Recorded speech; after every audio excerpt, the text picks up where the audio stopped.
In this guide, I'm going to show you how to adjust graphic quality here in Forza Horizon 6. Before we do get into this guide, make sure to like the video and subscribe to the channel with all notifications on. It really does help the channel and it lets us know that you want more content like this.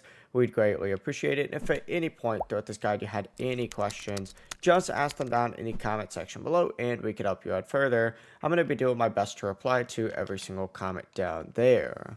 Now, first things first, you do need to pause your game. So simply go ahead and hit pause real quick. It's going to take you to a page that looks something like this. You need to go to the campaign tab and then scroll down and select settings on here instead.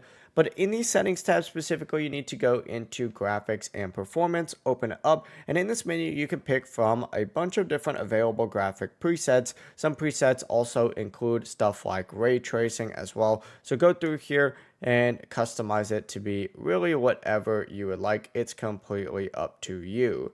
Now there's going to be custom settings on here as well, so just adjust it whatever it is. Just make sure when you back out that you hit save and continue. It'll apply all those settings, and of course once you back out you'll see those settings take effect immediately. The process really is as simple as that. If you guys had any questions, just ask them down in the comment section below and we can help you out further. But of course, I'd play around with it and customize it exactly how you want, because you don't have to just go through these presets. You can go in and, change that to extreme, environment, extreme, whatever it might be.